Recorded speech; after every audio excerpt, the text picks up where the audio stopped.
I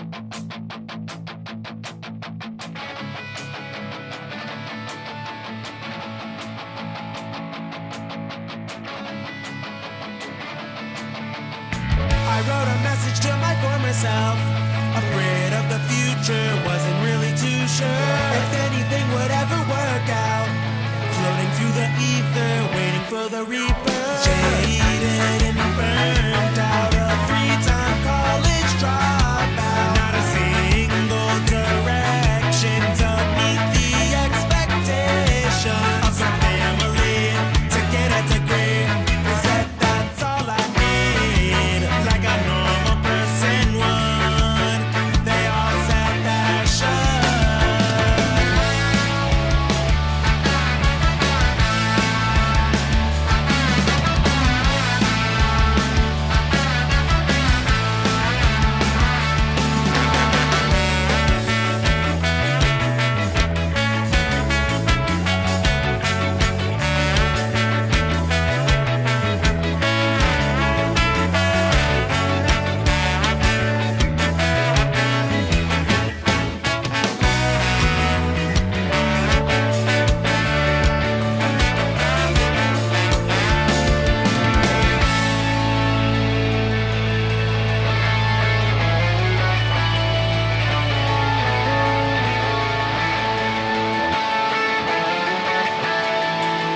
Writing this message to my future self, for when things are getting pretty tough and life is full of shitty stuff. Just know that everything will work out.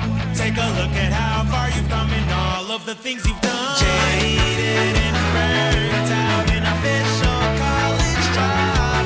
They doubted every goal you made, but the worth of the words they started to fade. So cut the bull and trim the fat. Take the weight off your back and let it go, 'cause they don't know.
Show words and hide your teeth.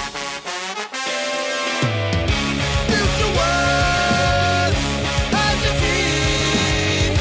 Future words. Mold me, pick me up and hold me. I've been feeling ugly, anything but lovely.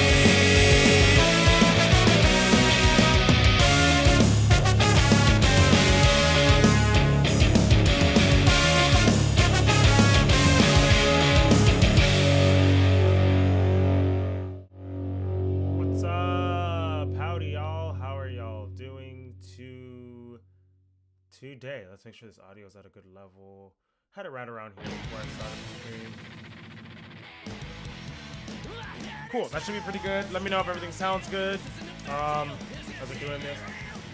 Hey, Jess Dakota is now following. That's over on Twitch though. That notification's coming from Twitch. So if you did not know, I stream regularly on Twitch.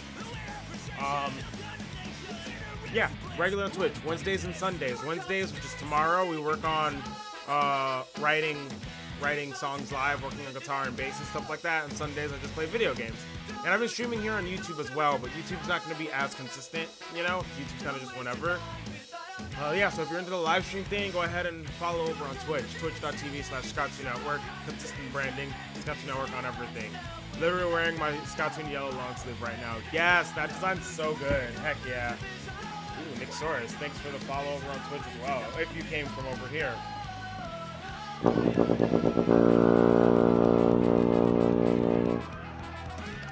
It's brass o'clock, baby! As I continue doing like really boring long tones.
Oh god. Yeah, long tones are super important. Typically I just do them to music and practice the music in general. Unless I need to practice to some other thing, like obviously I'm not gonna listen to like music while practicing, like practicing a specific song that I'm playing along to, or doing like stuff that requires drone work, which I might switch over to drones at some point during this stream. It's been a while. Yeah, that's right. What's it called? It's good to practice every day. I mean, obviously, like, I also do this for a living, and not everyone does that, so, like, I get it, priorities, but I haven't been practicing that much, and I've been feeling it, so I've been dedicating this week towards, like, really getting in depth with the practicing, and trying to get my chops back up, because I only have so many hours I can play during a day, and I've been choosing to record rather than, like, do what I should be doing, which, I mean, recording is a thing I should be doing, but it's not enough time in the day, you know?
practice rooms before at USF. I feel like it doesn't really do the effect as well as they say it does. But it's an interesting experience. It's literally just like the room has microphones and then just kind of speakers that plays back what you're playing, but with heavy reverb. That's pretty much it.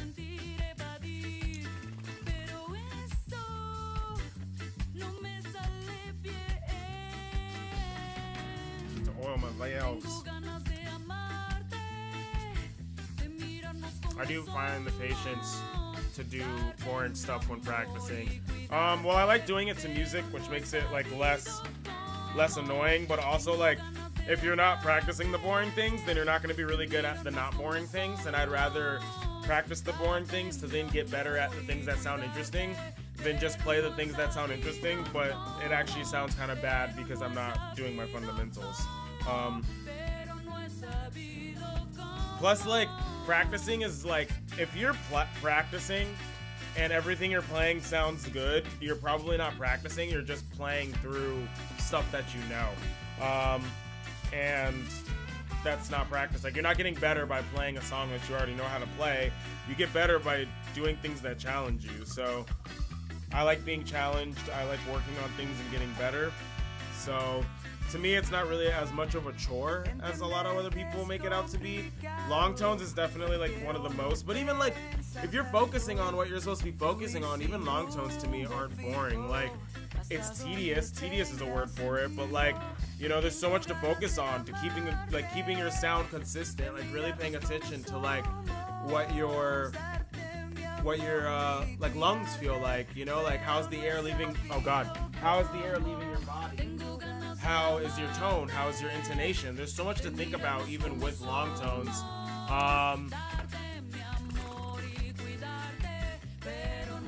There's so much long tones, so much things that long tones offer that I believe keeps the exercise of that from being boring. And as you add more things on, it definitely just like becomes much more of a demand of things to focus on.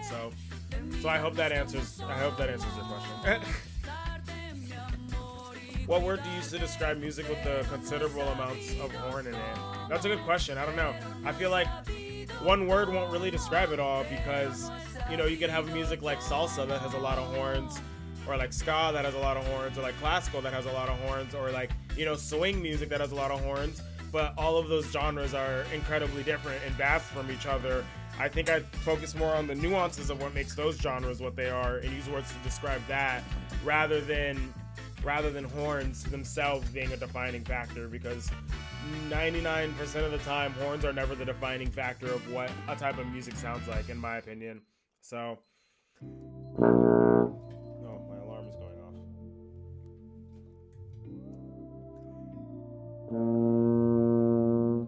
I got bug bites on my legs. I got two friends who look alike. I got coffee in the morning and my mama in the night. And I got bad news, but I didn't fight. I got bad news, but I didn't fight. I got a big wheel in Montana, and he told me yesterday that a year ago he looked me in the eyes and lied to me. Got an old friend in Japan, she's been mad at me before. It's just that she and I have got nothing in common anymore. And he feels bad for doing what he did that night. She bought new shoes in Tokyo. The other day I discovered there was a bit of drama around valve trombone and ska bands. I find it odd. Good horns are good horns. Here's my thing about valve trombone. Obviously, like, if you have a valve trombone and that's what you are working with, then that's fine. Go ahead and play it. And obviously it's, oh wow, my battery and my camera, I forgot to change it to like the AC battery port. Give me 1 second. I need to plug my real battery into my camera. Where is my real, not real battery, but the battery that, God, I thought it was plugged in. Where If he's somewhere getting smarter on a free man. I see it. It's all the way down God, there. I'm really Wow, okay. gonna blow with all this empathetic I shit. think I grabbed it. Understand Nope, that they wasn't it. Other didn't cable. every Gotta love having a reason you million did. cables running through. I'm so mad, dude, and I won't Okay, I can't reach that. This camera's gonna die like in a second. Maybe I can pull it out from back here and just like. I'd like to have my desktop as clean as possible and not have like a million cables running everywhere. But I don't think there's a way I can practically do this on stream. I might have to move my whole desk to right behind. All right, so audio's not gonna cut out, but the camera's about to cut out for a second. So, but I guess I can keep talking while I do this. So, my thing about trombone, what makes it incredible is the slide itself. And a lot of character goes into, especially like ska trombone playing, where you're doing a lot of glisses and slides into notes. And that's a characteristic that you lose when you have the valve trombone. Am I gonna be like, this horn section sucks because they have a valve trombone? No, not really. I don't really care that much. But if like me personally as a horn player, I am going to play slide trombone because you get so much, you know, characteristic from. Did it work? Did my surgery work? All right, so no camera, so it didn't work. Let's see if it's plugged in under here. But yeah, so there's no point in having, oh Jesus, why is everything a mess right now? There's no point in having valve trombone in my opinion. And no, it's not a bass trumpet, valve trombone, and euphonium. They're all different things. Mostly with like, obviously how the instrument itself is inherently designed. You know, like the trombone having the shaping that it does. Did it work? Hello, are you plugged in? Alright, so let's see what's wrong up here.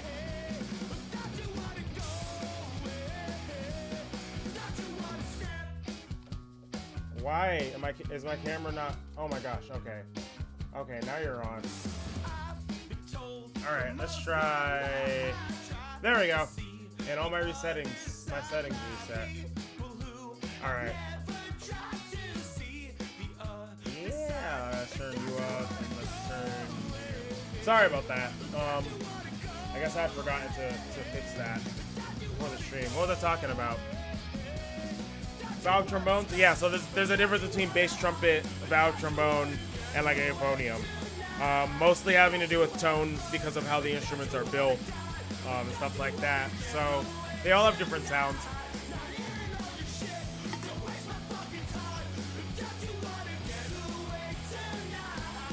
Hello, my friend. Love your work a long time now. Have you ever heard of a band called Mr. Brew? A street like manifesto. I've never heard of that band.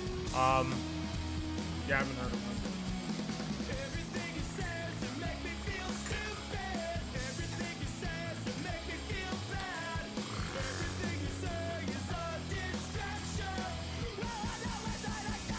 Mellophone is literally just like a trumpet, but in the key, like pitched down to an alto key rather than like, rather than a soprano pitch.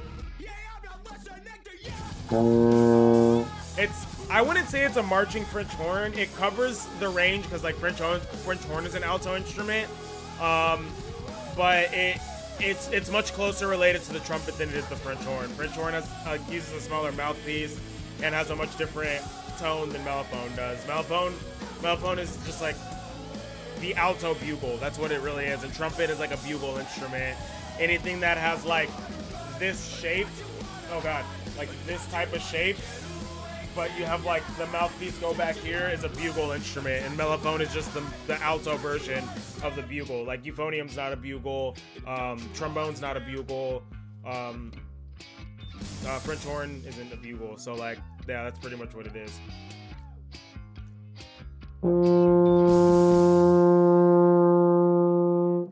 What's the most niche brass instrument? I don't know. There's so many brass instruments out there that aren't like common, obviously.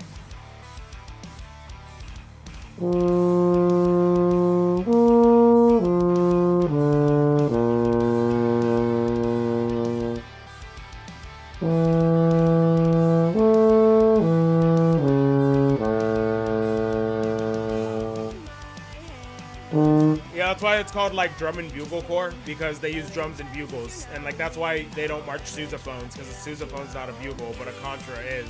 because of the shape of the instrument. There's probably like more that goes into what makes a bugle technically a bugle, but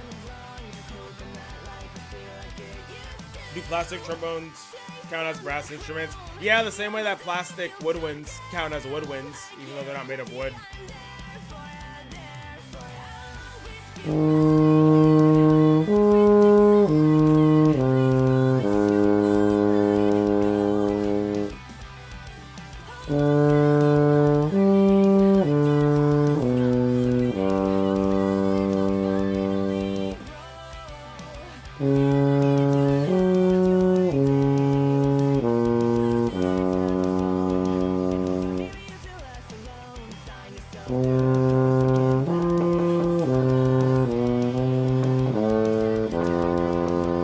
Alright, this fourth valve needs to be empty.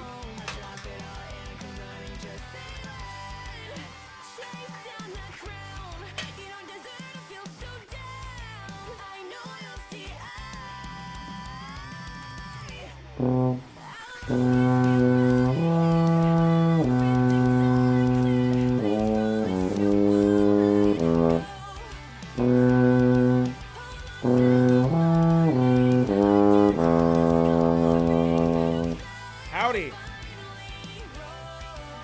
Well,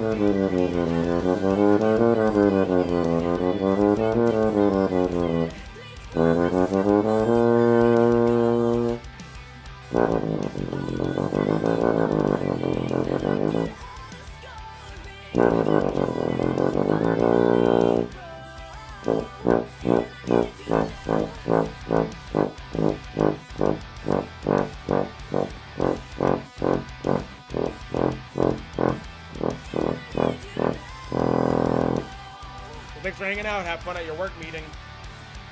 As much fun as you can have at a work meeting, I guess.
Yeah, I feel that. Not being, like, having the motivation to practice. I mean, I definitely have, like, the motivation to practice, but it's more of having motivation during the day. I am not a person that thrives during the day. I am 100% a person that thrives at night. I'm more productive at night, so having to... I think my camera's a little... there we go. Having to like work, practice in the day or do anything really productive during the day is so like hard for me, but I have no choice. So just gotta do. You gotta do what you gotta do.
There's a B flat.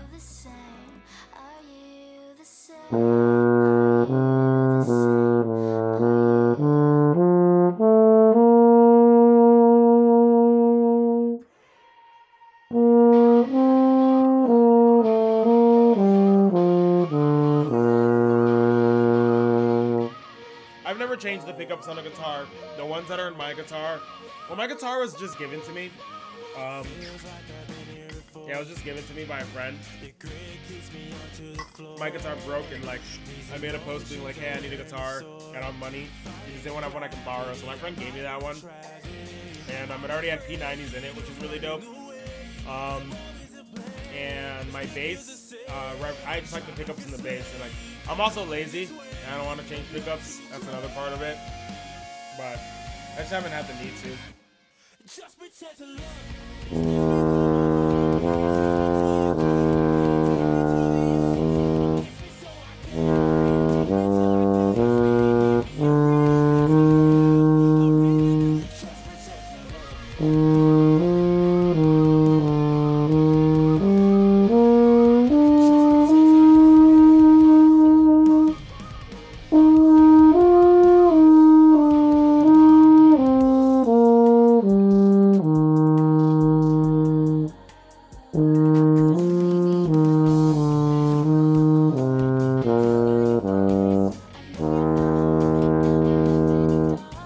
yeah, the aquabats are dope.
Thank you so much for thinking I have the best ska content on YouTube.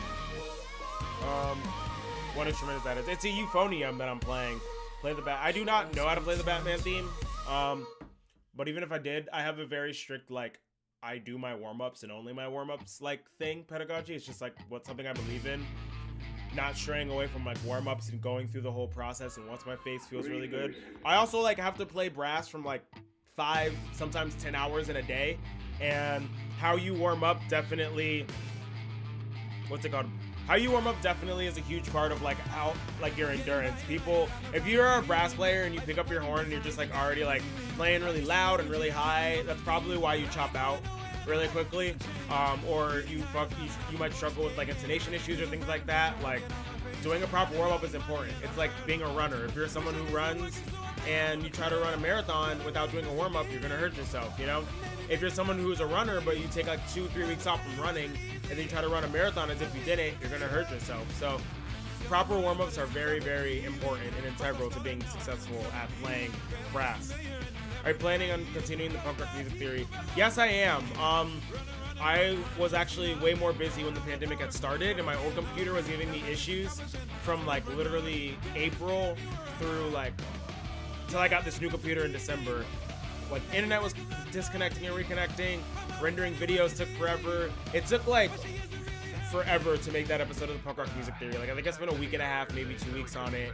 And even just to render the video, it took, like, I had to leave my computer rendering overnight. And it just sucks, like, putting that much work. Like, whenever I put that much work into a video for it to, like, do, like, alright, it just, like, discourages me from, like, keeping the series going, even though I need to. But now that I have a new computer that can render videos, like, infinitely faster than my old computer, I'm gonna jump back into it. I've just been overwhelmingly busy for, like, a long time. But I have, like, episodes of that and the Upbeating scripted out and stuff like that. It's simply just, like, the time. Right now, I'm, like, my schedule in which I can work on music does not line up with my schedule of when I'm actually feeling like working on music or am able to work on music or when I'm even awake. So I have very little time during the day to actually work on stuff. And it's just a lot. So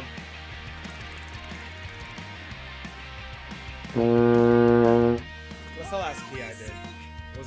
It was D flat.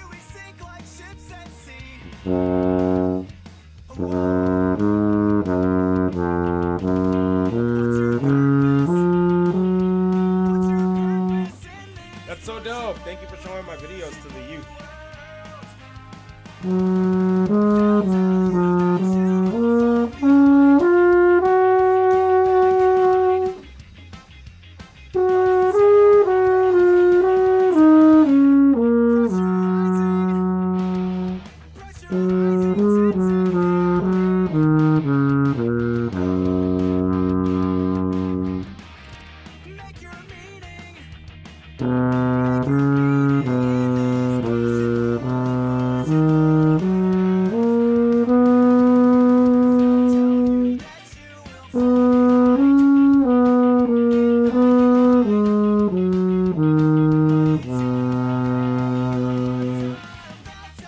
Definitely want to finish up that last episode, and there's a few other things I want to talk about for sure. Like, I have so many ideas for that series, but it's just like boils down to the whole time to do it. Those videos take a lot of time. I commend anyone who's like a YouTuber that makes video essays, because that's not easy.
Just playing in the background is my band that I play in, We're the Union. It's linked in the description to all of my videos. I also talk about it like literally all the time, all over social media. I play trombone for real. I've been playing trombone for real the Union since 2015, and now that's currently playing is MU330, which is definitely one of the best third wave ska bands and most underrated third wave ska band. There was Bad Operation earlier as well. It's a Q, so like it's different stuff playing all the way through. Oh, what key did I just do? A? So D.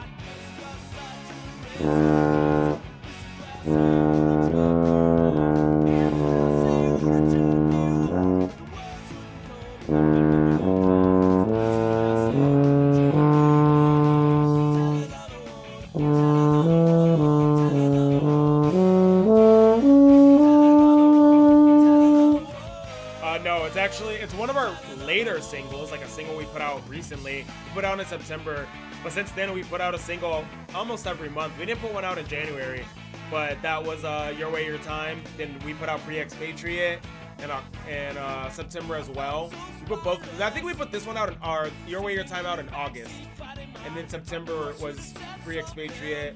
October was what's it called? What We Do in the Shadows cover, the You're Dead Vampire Ska. And then November we didn't put a cover out. Well, I mean, technically we did. It was the Christmas song, the Working Retail for Christmas. And we haven't put out a single since then. But yeah, there are 3 singles that came out after that one that we put out. What's the key that I need to go? Oh, D.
There's no way in hell I'd ever live in an apartment.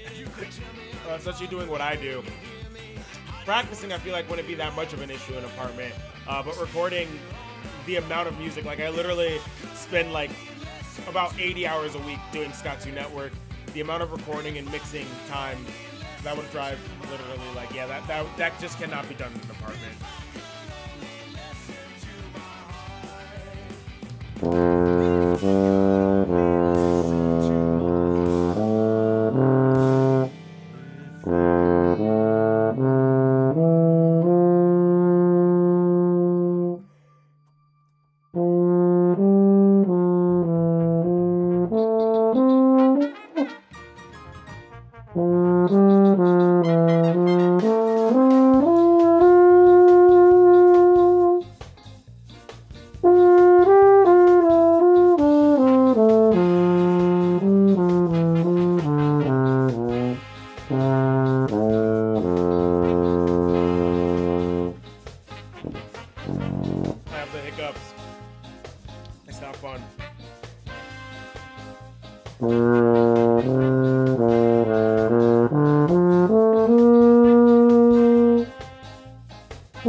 It's really annoying me.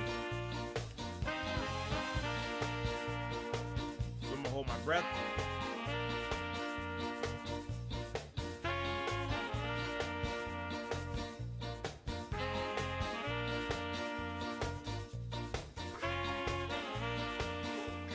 Take a deep breath. Drink some water, and hopefully that got rid of them.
Thank you. I'm doing pretty alright.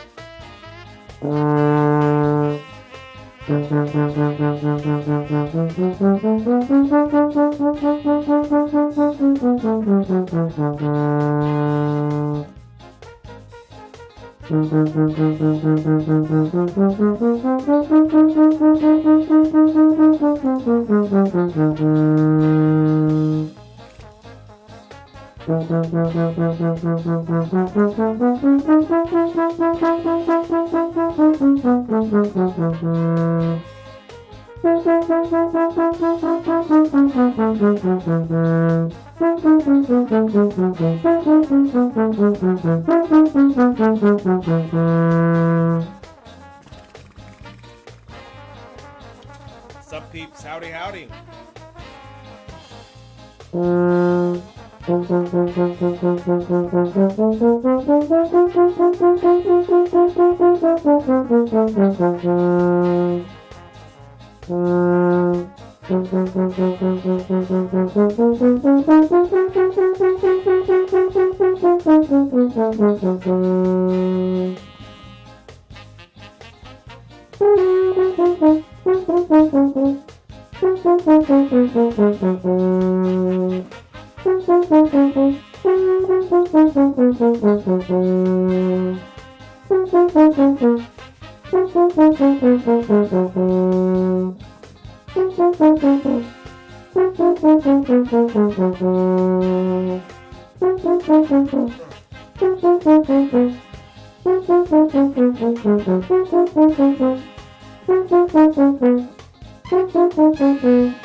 Thank you so much for the kind words, Nathaniel. But also keep in mind that term, spirit animal, is very much an indigenous term, and we probably shouldn't be saying it. I mean, unless you're indigenous, which I don't know that exactly.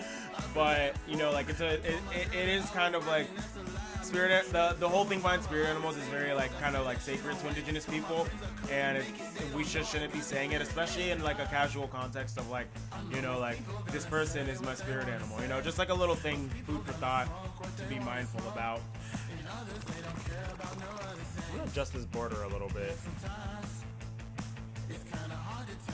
Get a little less of this. Yeah, I like that better.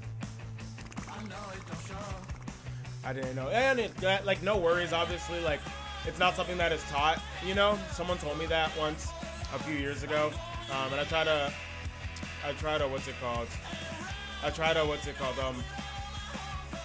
be mindful and remind people of that. A euphonium practice stream. I think I've seen that before today. Yeah, it's so funny. I woke up being like, I want to do a euphonium practice stream. And then I checked my phone and Abby had just gone live on Twitch. So I was like, oh snap, but I'm going live on Twitch tomorrow. So I was like, I should go live on YouTube just to mix it up a little bit. But yeah, that was super interesting. I saw that notification. I was like, this is a sign. I need to do it. Also, typically I have better practice sessions when I'm live streaming because it keeps me from checking my phone. So.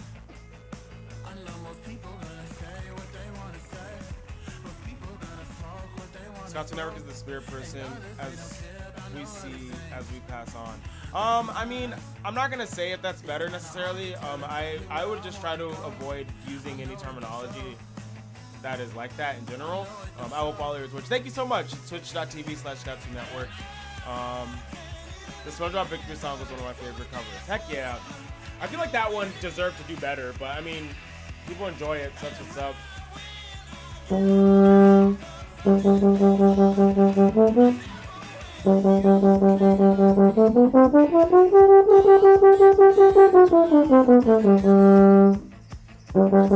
Yeah, thanks for the follow, Crescendo. Do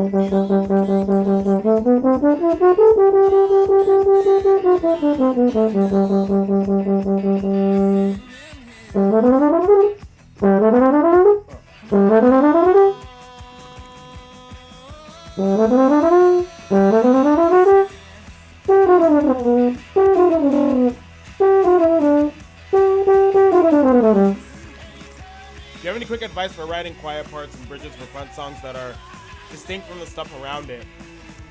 I mean, the best advice I can give is like, if there's a specific like song or group of songs that you like that have those quiet parts, pay attention to what they do, and it depends on like what you want your style to be.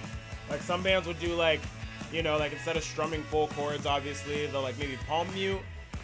Typically dropping out instrumentation is like a good way to add dynamics. You don't need every instrument to be playing everything all the time. In fact, when bands do that, it sounds like too much all the time. Dynamic contrast is a true thing. Not everyone needs to be playing all the time. So that's one good thing to think about. But think about bands that you like and what they do for those quiet parts and try to like copy them pretty much. I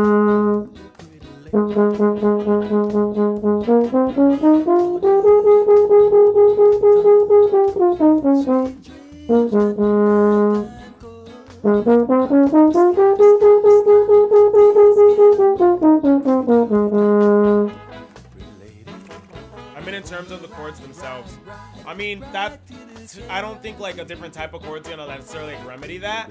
When you're talking about like a like energy being given, that's kind of more about, in my opinion, the arrangement, the dynamics you're actually playing, not necessarily like the chords themselves. So you can make anything sound louder or quieter given like the way it's arranged, more so than like the type of chords. Like it's not like a 7 chord is quieter than like you know, like a regular chord or whatever. Especially like for guitars, like you can argue a lot of like music theory and like this physics of sound with waves and stuff like that, but I feel like with guitar and an instrument that's controlled through an amp and most of the time is going to be compressed in a mix, you're not adding that much dynamic with what type of chord you're playing. How do you play chromatic scale on that instrument? So it's actually super simple. Whenever you're playing a brass instrument, and like it's the same for every brass instrument, at least with valves, and like trombone is very similar too, but you have open partials. So basically, whenever you like make your embouchure like smaller and the air speeds up, you're gonna lock into specific open notes on the instrument.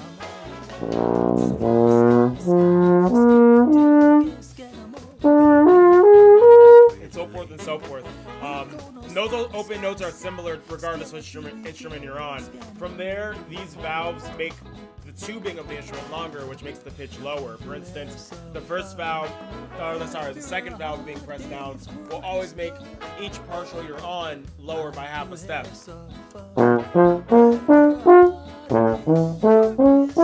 And then the first valve will make it lower by 2 half steps. And then the third valve, or 1 and 2 combined, will make it lower by 3 half steps. The third valve goes by 3 half steps, or 1 half step plus 2 half steps equals 3 half steps.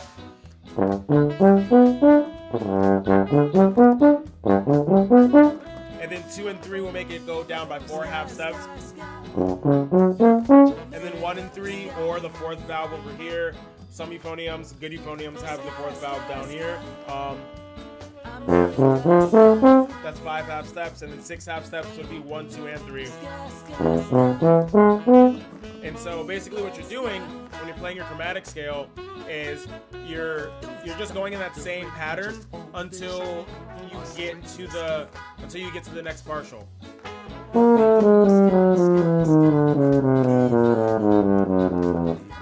It's really not that complicated. It's the same thing as like you were playing guitar. When you want to play a chromatic scale on guitar, you know, it's like, hold on. Let me like turn the music down for like a second because the guitar is not plugged in. But it's the same thing as like playing a chromatic scale on guitar. Where's a pick? You know? And if you're, instead of pressing a valve that makes the pitch go down, you're pressing a fret that makes the pitch go up. And then you're just going up. You know, this is like second valve, 1, 1 and 2, and then 2 and 3. And then you could play 1, 2, and 3, or you could just go to the next string. You know, it's the same concept.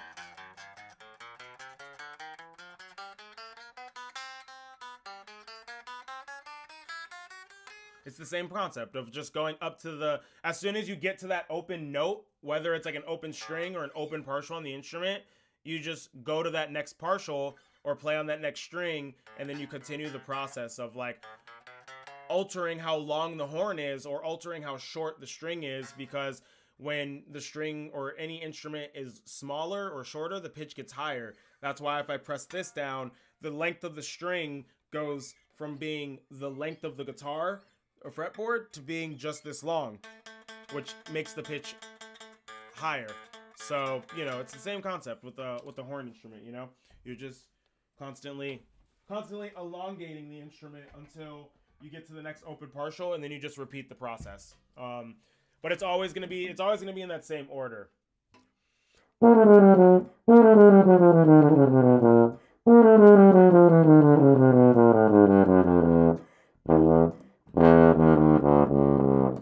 And so forth and so forth. You're my favorite ska band. Thank you so much. Even though Ska to Network's not really like a ska band. I'm just making covers. But Jer is a ska band if you have yet to check out my original music. And so is my band We Are the Union if you also have yet to check out our original music. What's up, Timmy?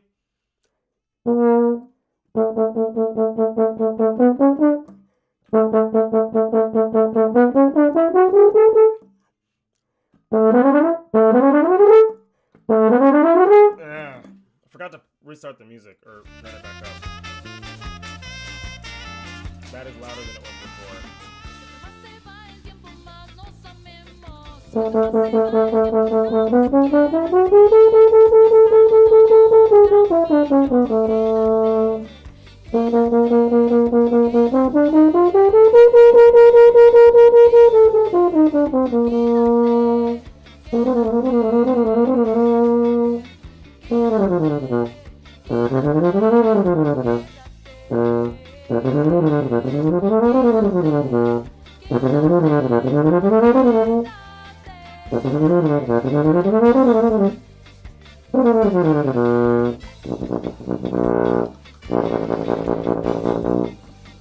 Alright, I love your covers. Thank you so much.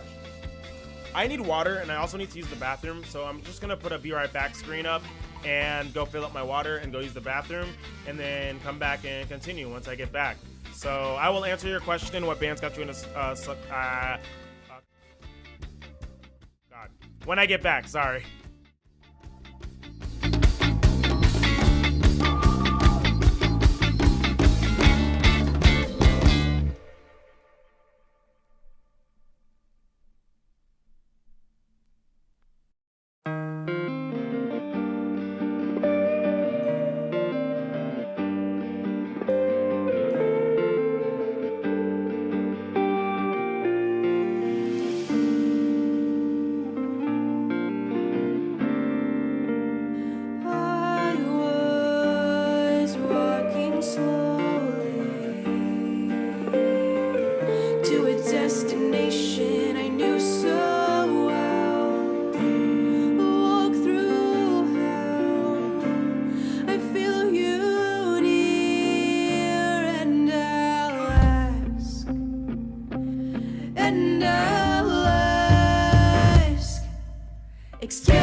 Sometimes there's only so much you can do, and it's hard to have big dreams, but it's hard to let those dreams die out too.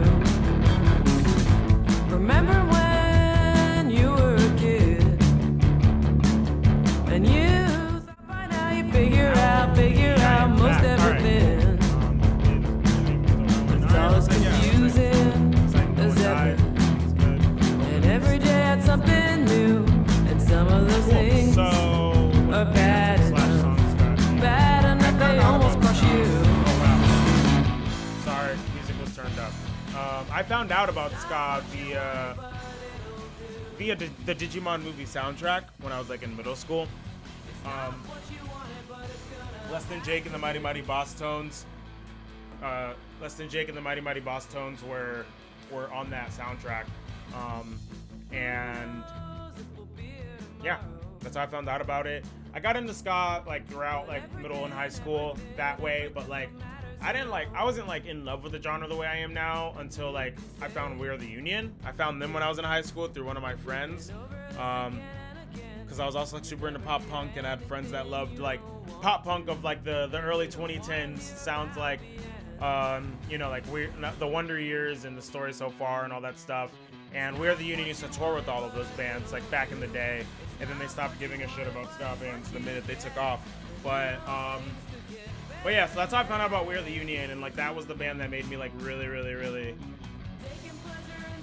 fall in love with the genre. That and like the Community Records group of bands, and also found Asia Band Records during that time.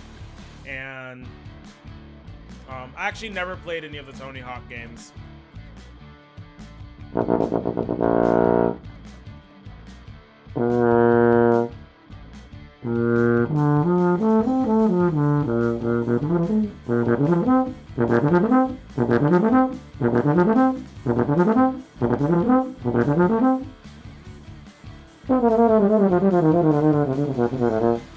Yeah, it's super dope. I get to play in We Are the Union. They're one of my favorite bands, and they say your favorite band should be the band that you play in, and that's the case for me. So, super dope. Yeah.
What's it called?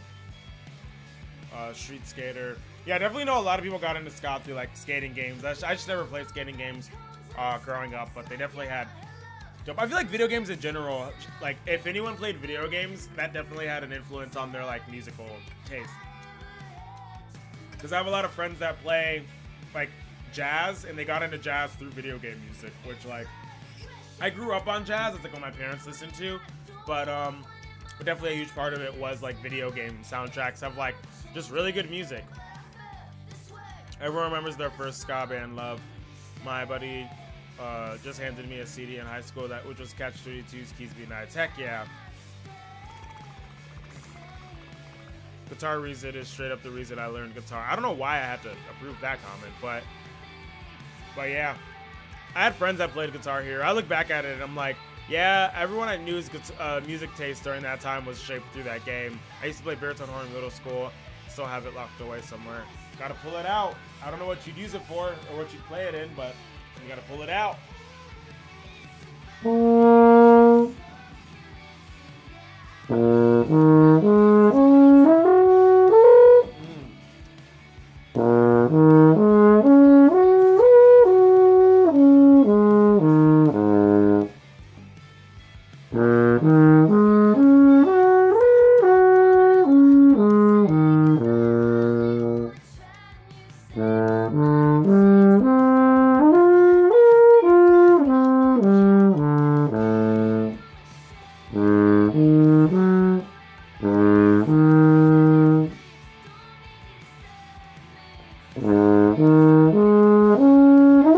Wait, no.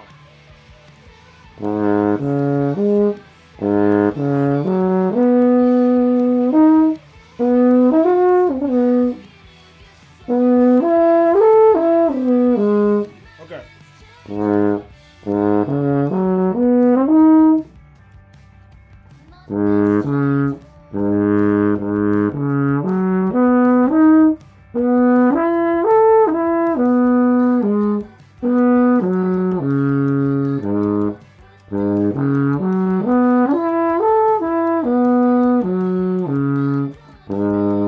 There it is.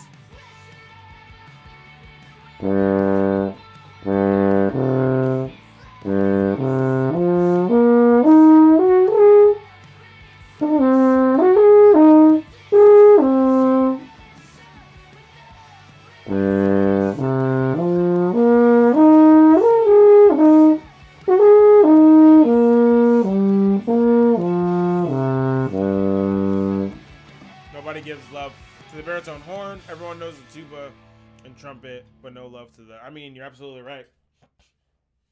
Do you think everyone is capable of learning music? I feel like it comes to some much easier. I just can't figure stuff out by ear. I mean, figuring things out by ear is definitely a skill that you develop. You know, it's a skill like anything. I feel like that's like similar to saying like, can I learn how to read or write? Like obviously like it's hard to do. I'm not picking it up, but like that's a thing that takes time. And I feel like a lot of people start music when they're younger. The same way we like learn how to speak a language when we're younger. We learn how to do math when we're younger. We learn how to read when we're younger. And as you get older, I definitely like, I'm not gonna say it's like less possible, but your brain is more developed and it just the way it learns things is much different. Like when you're young, you're really taking information in from the world and you don't have any biases in general over that stuff. But I think everyone's capable of learning music as long as they have the drive to do it. Like I know people who struggled with music. They weren't necessarily the most musical people, but they just had the drive to learn, and they've been able to like pick it up and pun intended, been able to like pick up music and do fine with it. Also, like it all just boils down to if you enjoy playing. Like, you know, like you're not gonna be evaluated, and then people who think that you need to be evaluated off your musical playing are probably not even people you need in your life, you know? So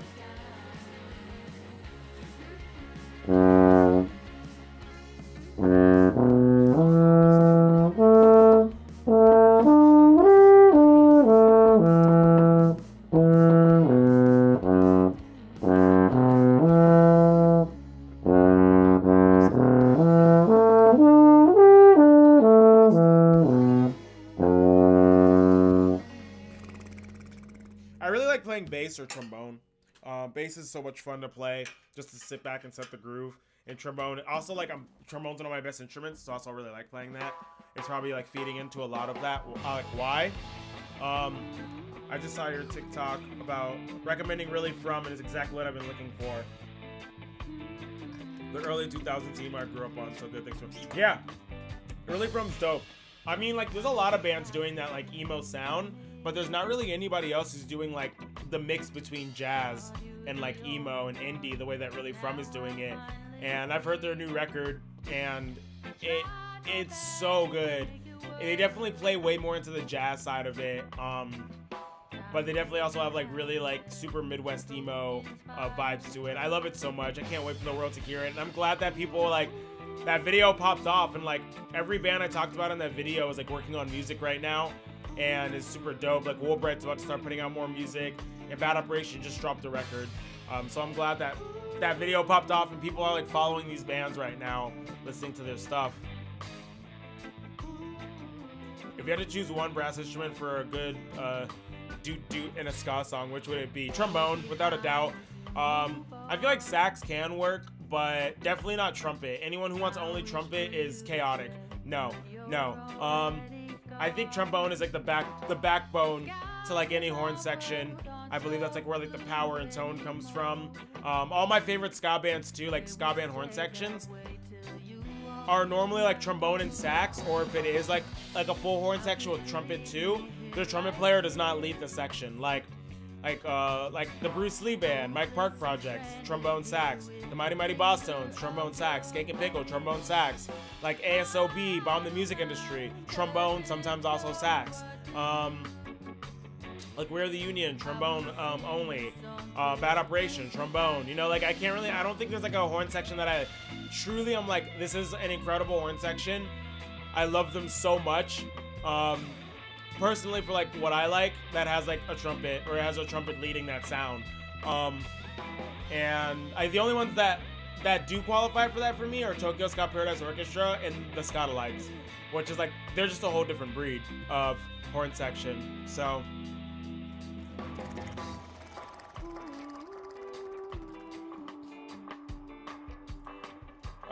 I could do that. I lost some of my ability to buzz in my lips through not practicing. Yeah, that'll happen, but that stuff comes back way quicker if you've learned it once. Learn it again. Just make sure you're being smart, obviously, like doing a lot of fundamentals, basic long tones, stuff like that. That stuff will help you get going like a lot faster.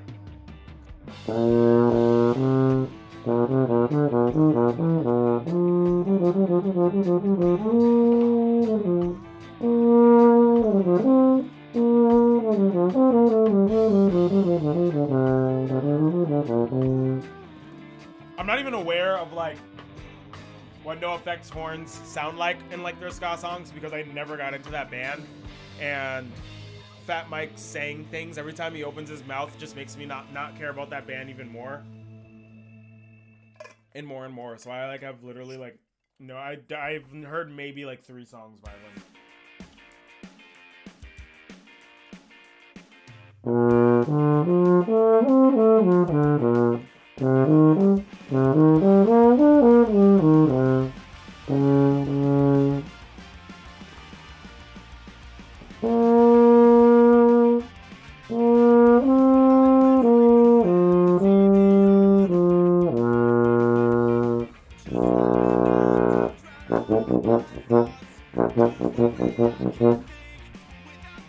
Did Fat Mike do something again? I mean, like, he's always kind of done something, and it doesn't matter if he's done something again. If someone's done something like once and has like shown no real like accountability to get better, I just don't care about them. I'm not gonna be like, I'm just gonna wait for the hype for things to die down, and once people forget about the thing that X person did, I'm gonna care again. Like, I don't know, like I never really cared for their music even when I was in high school and listening to it. It just never was like really that interesting to me. One of the few punk bands of the time that I just never could get into. And then like hearing them do things like say Islamophobic things on stage, or you know, like talk about like really sexual things at Warped Tour, like on stage at Warped Tour, like homophobic jokes and saying like really sexual things to a bunch of minors in the crowd who are like 13, even making jokes about like 13-year-olds, like sexual jokes. All that's just mad uncomfortable, and I'm not sure why like punks like fuck with it or put it on a pedestal as much as they do, especially when there's like so much good music out there that sounds exactly like, if not better, that we could be hyping. That's like my whole thing. It sucks when the lead singer of a band is a shitty person because it ruins the whole band. Yeah, I mean, that's just 100% true, especially if they're like the songwriter. Like, that music is nothing more but an extension like of them. And it does suck that it like ruins the band, but also, like I said a few seconds ago, for every band that's out there that you're like this band's incredible, there's like guaranteed dozens of other bands that sound like them that are doing much more creative, interesting, cool things. Like, so like, why would you have to like, why sit there and like be bummed out about like this one band when there's like 100 other punk bands that sound like NoFX that aren't as terrible people, you know, or like hundreds of other bands out there that do really cool things. I've never heard of David Hilliard and the Rocksteady. I've never listened.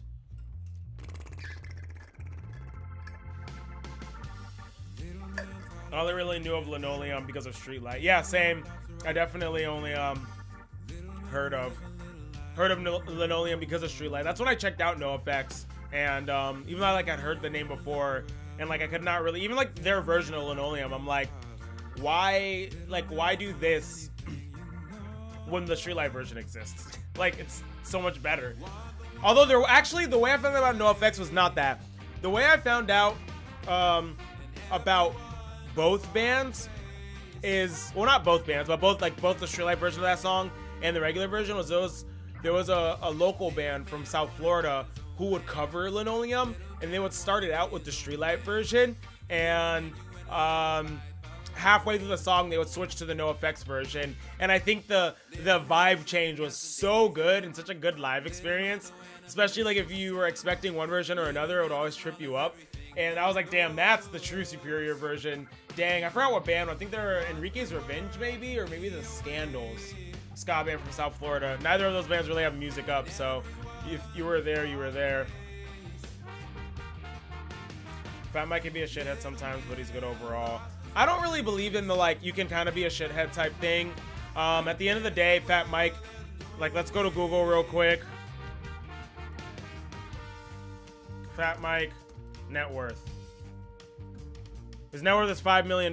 Fat Mike is literally a millionaire. And at the end of the day, if you're gonna make music, it'd be one thing if the music that Fat Mike made was not a music that is all about like revolution and fighting the system and all of this stuff. But the fact that Fat Mike's a millionaire and has gained that net worth and that the millions that is in his worth through a type of music that is talking about a system that needs to be like abolished and changed, but then not really do things to like help abolish or change that system, says a lot. And the thing that kind of made me like, was kind of like the final like straw for me, I guess, was like back in June when the whole like Black Lives Matter thing was popping off.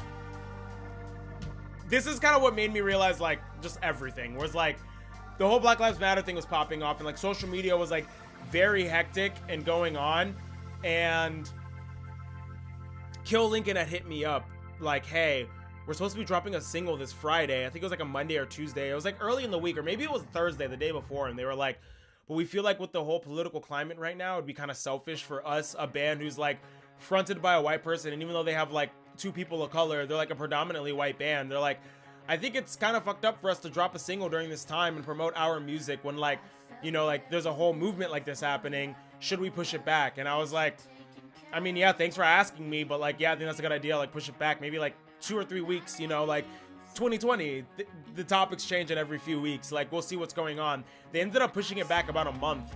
And it was really dope that like Kill Lincoln like reached out to do that. And, you know, Kill Lincoln put together, Bad Time Records for the most part put together the Ska Against Racism compilation. Like, it was Mike's idea to do that, and like Ska Punk Daily helped out and Asian Man Records helped out, but really like it was like Mike Szynski from Bad Time Records who put that together and had that idea since before like June had happened.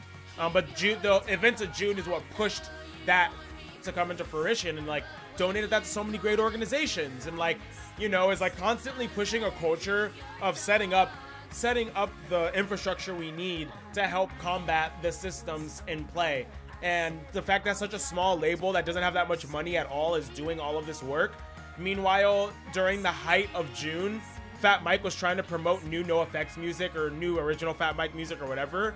I was like, you're really literally, quite literally the only artist on the internet who's trying to push your own music during this time.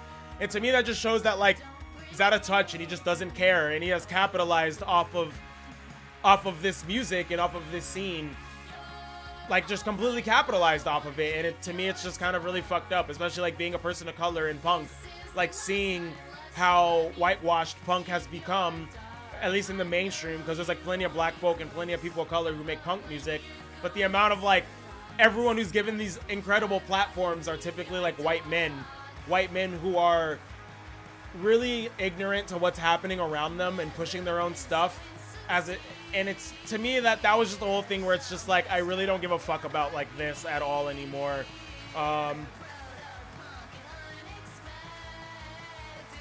Yeah, I don't know what it is about like the 80s punks and just like, actually I know exactly what it is. Those like 80s and 90s punks who like got into punk rock because they were like, yeah, fuck the system sucks. What happened was they weren't necessarily mad that the system was bad overall. They were mad that the system didn't work for them.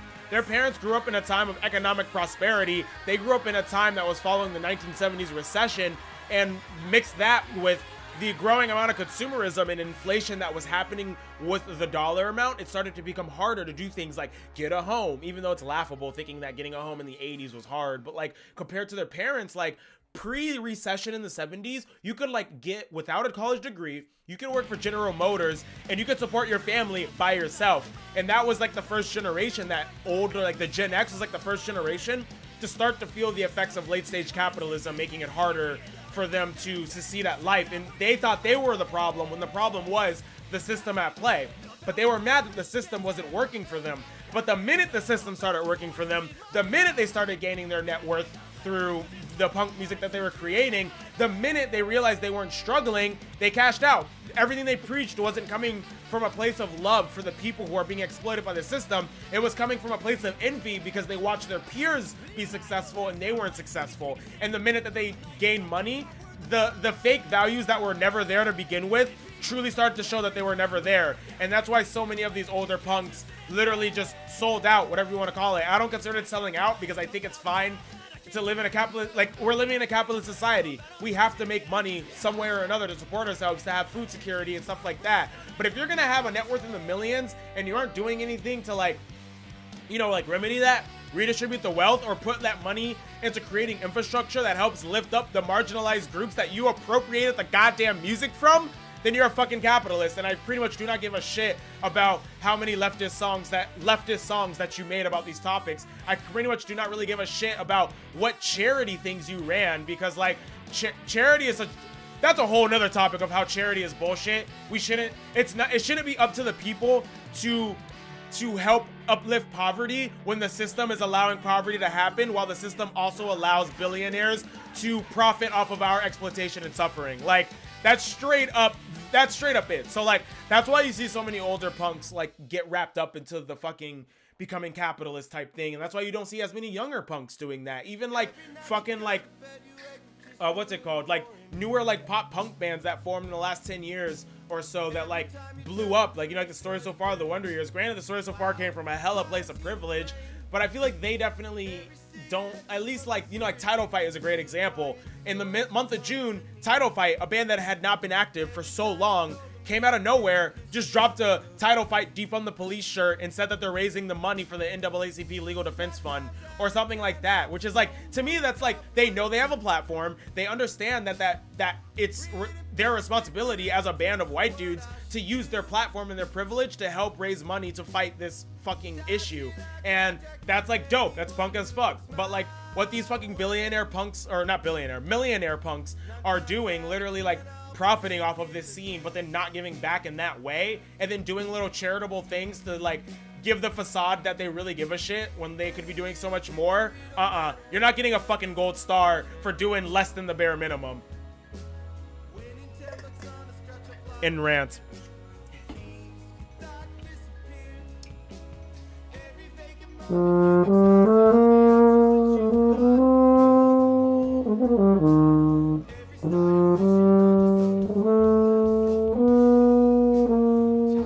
Is this in the key of B or B flat? Yeah,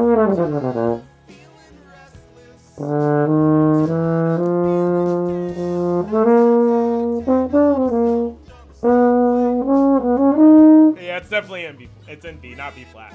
I was like, I think my phone was just out of tune.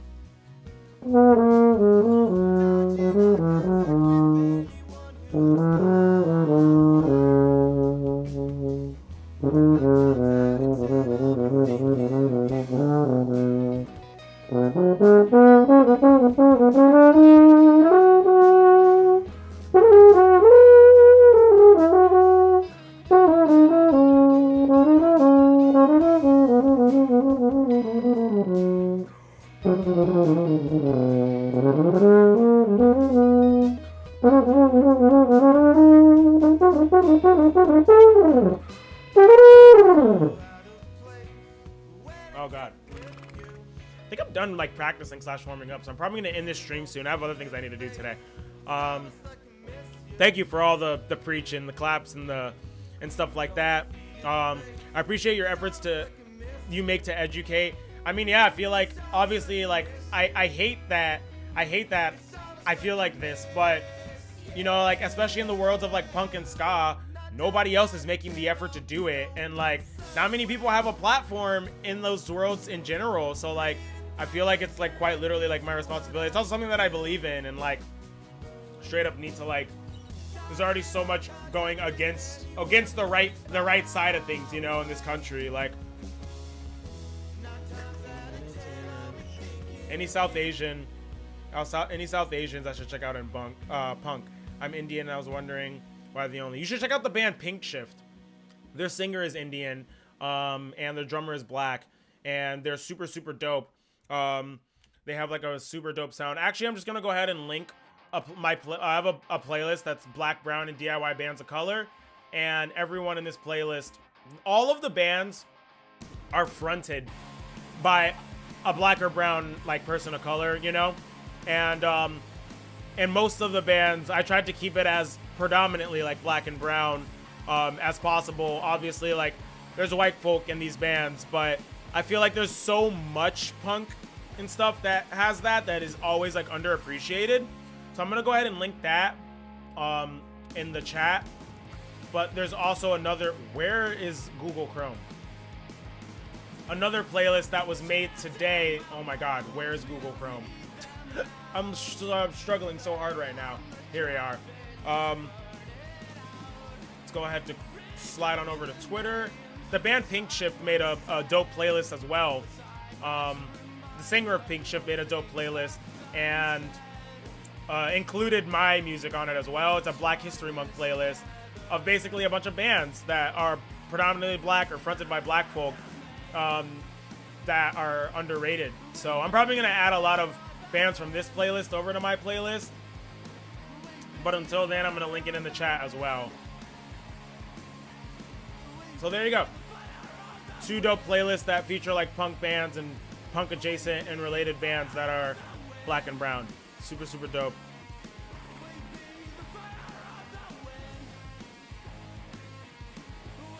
People have the chance to definitely try to help out, use their platform to help.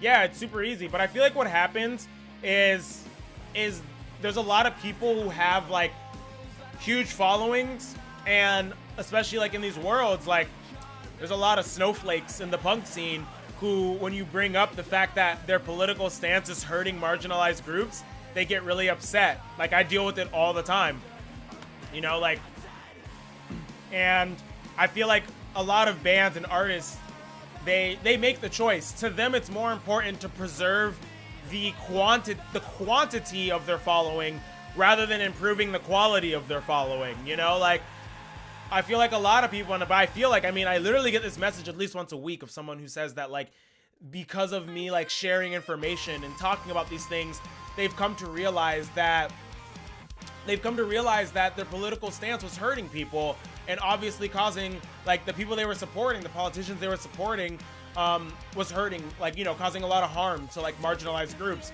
And so like there's obviously like good work coming back from me talking about these things, because there's a lot of people who are like, hey, thank you for opening my eyes and offering new perspectives, and I now realize why this is such an issue. So that's super dope. But you know, there's like also a lot of people who get really mad and they block me, you know, or like unfollow me, which like I don't even want people like that following Scott 2 Network. So I love when the trash takes itself out, but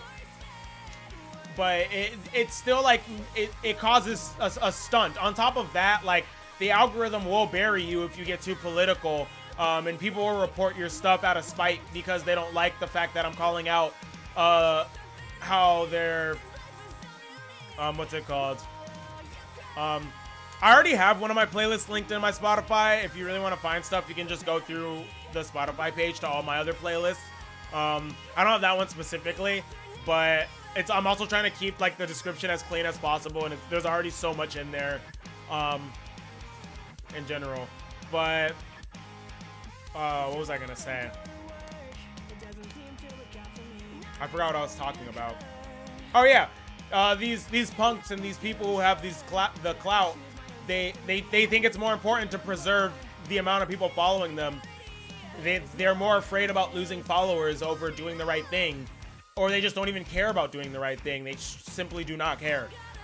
So, you know, to me it speaks volumes. Like, I keep bands that don't want to talk about these things at arm's length. I'm not gonna hype bands that support shitty people. Like,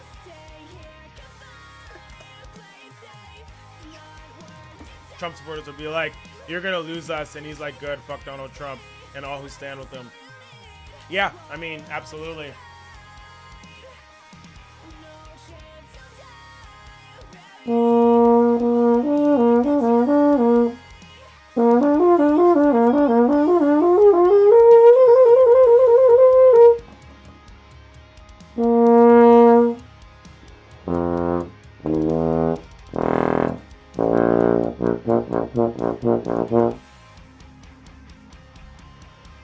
Spotify links are in the chat. I'll link them again in the chat.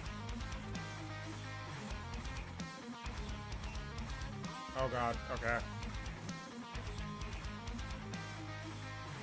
I'm pretty sure you can back scroll in YouTube chats as well, if you want.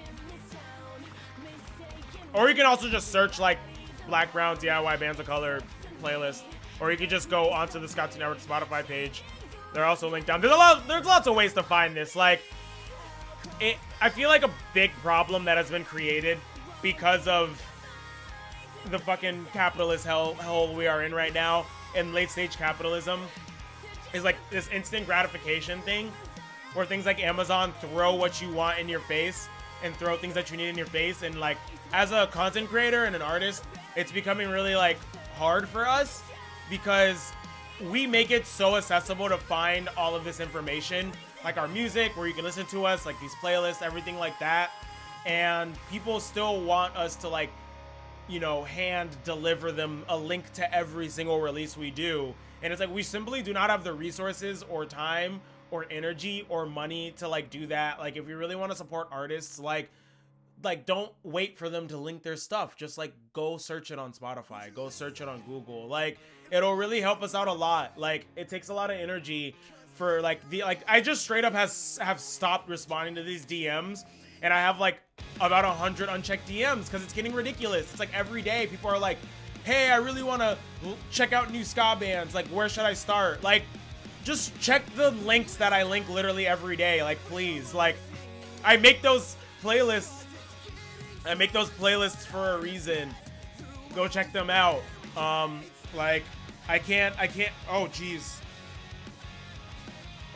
I think I unplugged something. I did unplug something. But it's like, I don't have the mental energy to continuously recommend new music to people all the time, especially when I'm constantly making content talking about new music. God dang it. The settings are all off again. All right. Twice in one stream, the camera going out. Nice. The tune that was just playing was Barricades by Action Adventure. Super dope band. They're on the playlist that I linked, actually, the Black Brown DIY Bands of Color playlist. They're all black and brown pop punk band from like the Chicago area, I believe. What are the influences for Scott 2 Network? There's a lot of influences. I mean, they're the same as like my influences for everything. I have like Jeff Rosenstock is a huge influence as a songwriter and person for both ska and punk for me, and so is Mike Park for both of those. What's it called? And then like the Scotalites, like what's playing right now, the Scotalites, Tokyo Ska Paradise Orchestra, what's it called? Hepcat. Bands like that are also huge influences right now. I feel like it's obvious with the amount of times I use like the blue beat and do like the right things in that like traditional ska, what's it called? Tempo. That's the word I'm looking for. Favorite European ska band? I don't really have favorite bands, even if you're like narrowing it down to like a region. Like the Skins are dope. That's like the only one I can think of off the top of my head right now. There's definitely others, but like I just don't have like a favorite or whatever. Um,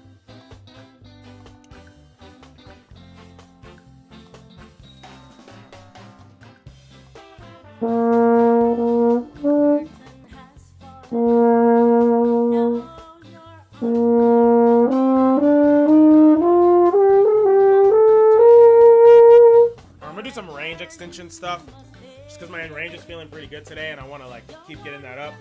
Then I'm probably gonna end the stream shortly after.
I mean, I'd love to buy a melodica, but I have several dozen more higher priority things that I need to be investing my money in before I buy a melodica.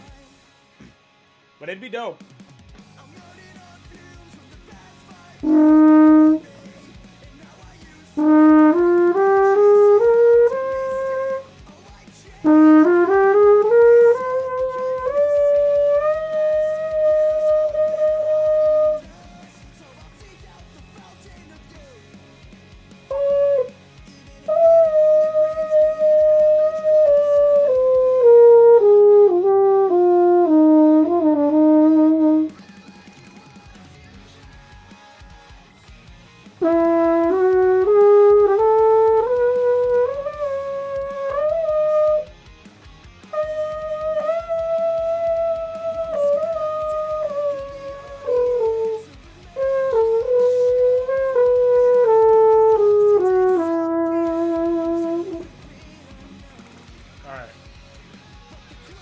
One more key.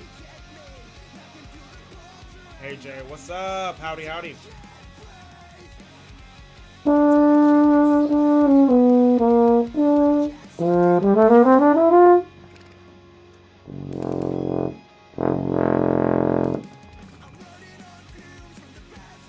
Yeah, definitely can.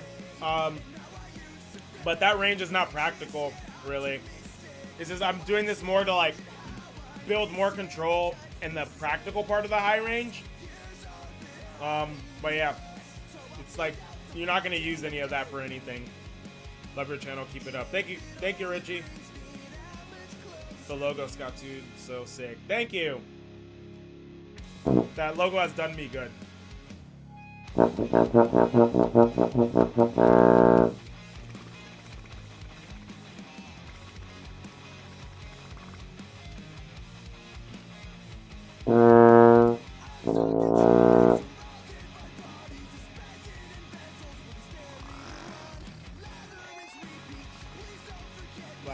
Dug the doodle. Heck yeah!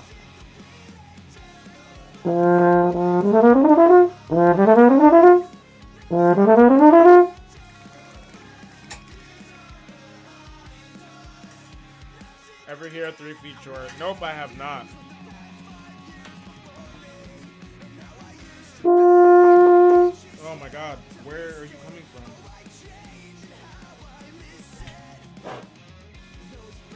Your channel rocks and you rock. Thank you so much.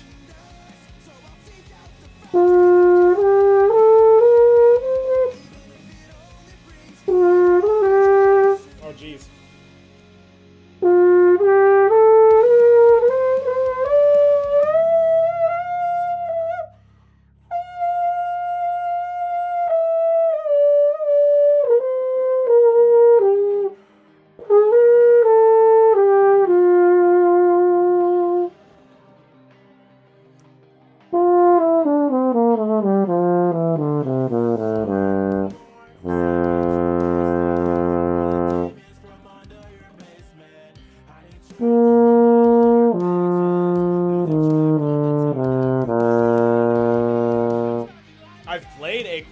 before, but I don't really have a cornet, or no need to play one.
Favorite cartoon when I was a kid?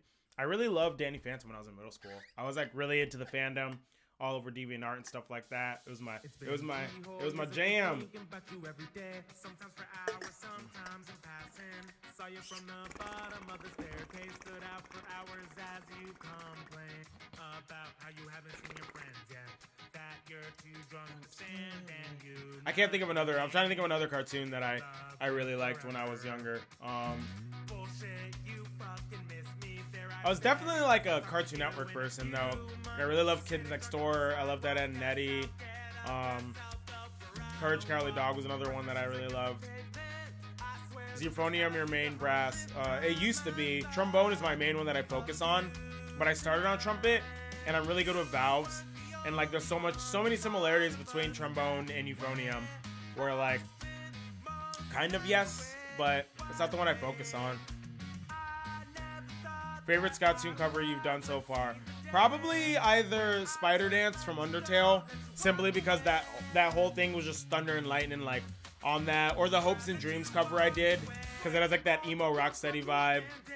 The What Do the Lonely Do for Christmas cover I did was really dope, because again it has like that, it's like Title Fight meets like rocksteady. It's super sick sound.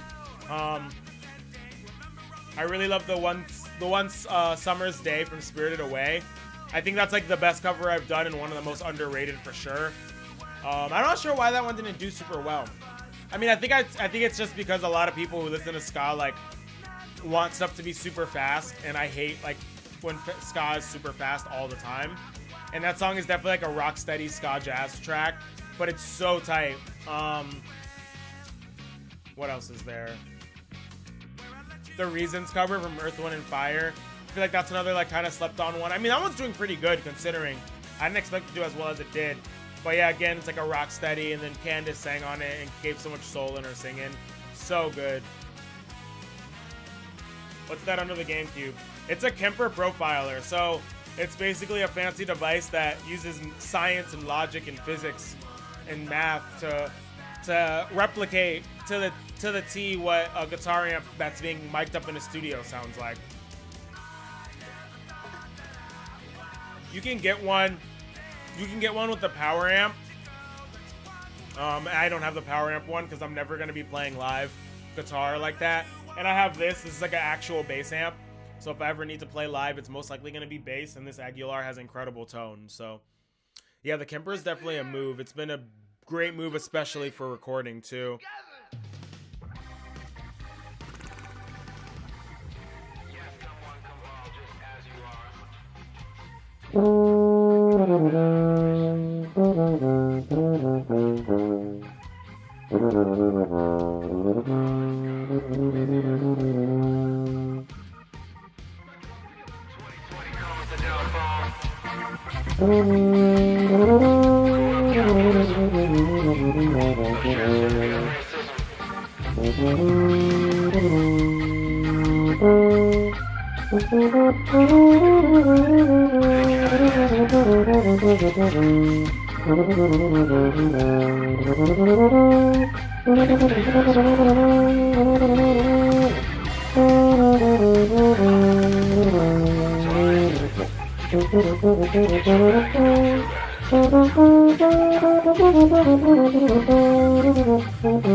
What a good song.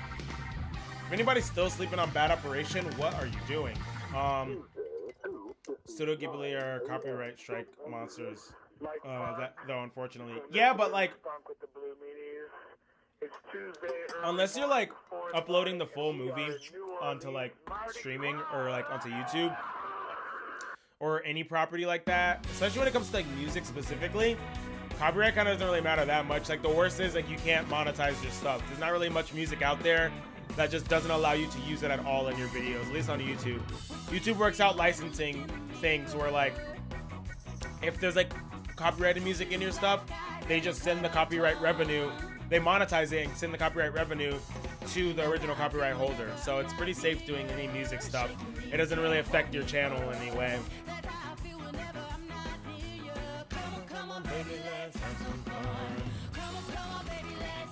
I was doing a warm down, but then I got distracted by the Bad Operation tune. So I'm gonna continue doing my warm down.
Came for the honks and he got honked.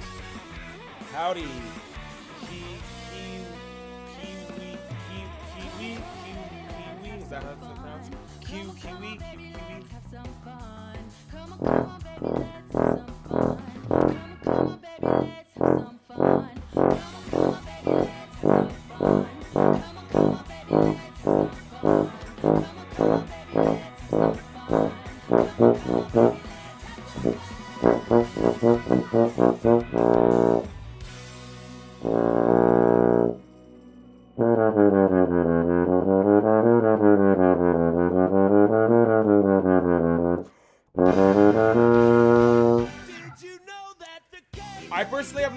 issues with the YouTube copyright system.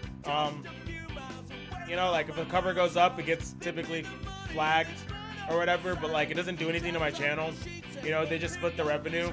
I still make, I guess, decent revenue on YouTube considering everything. The amount of covers that I'm doing and how I don't really own the rights over any of my videos 100% because they're covers. Yeah, I specifically have never had any issues with that.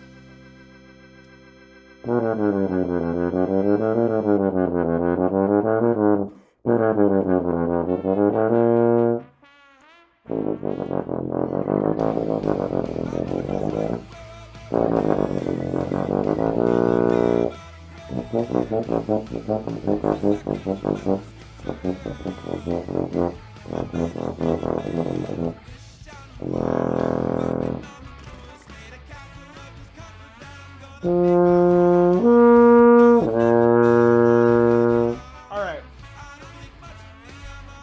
That was a pretty successful practice session, regardless this stream, or not regardless, despite this stream, camera dying twice and stuff like that.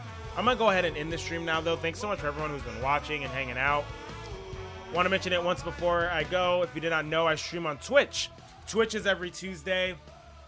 Every Tuesday and every, what's that other day of the week?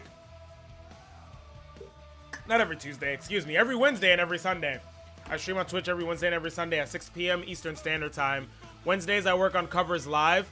So you can catch me like recording guitar and bass, stuff like that, which will be tomorrow. And then Sundays, I play video games, whatever it is. Hey, thanks for the follow. Whoever went over and over to Twitch and gave that follow. I think next time I stream, I'm just going to have a message on screen. Like, I mean, I have like the alternate. Let me see if it could work.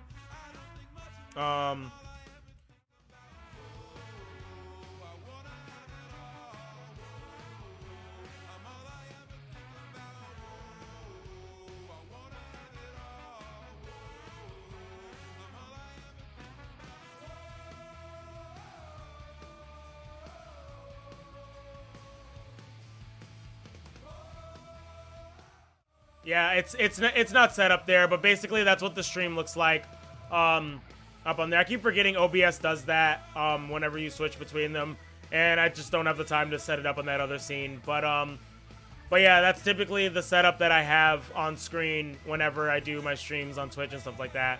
So next time I stream on YouTube, I'll probably have it set up like that, so people can like see that the Twitch logo is down there. But I also have the Twitch logo at the end of all of my videos, and people still don't know I'm on Twitch. So who knows if having that on screen is actually going to do anything. But anyway, I'm going to end this now. So long, farewell, goodbye. I will see y'all later.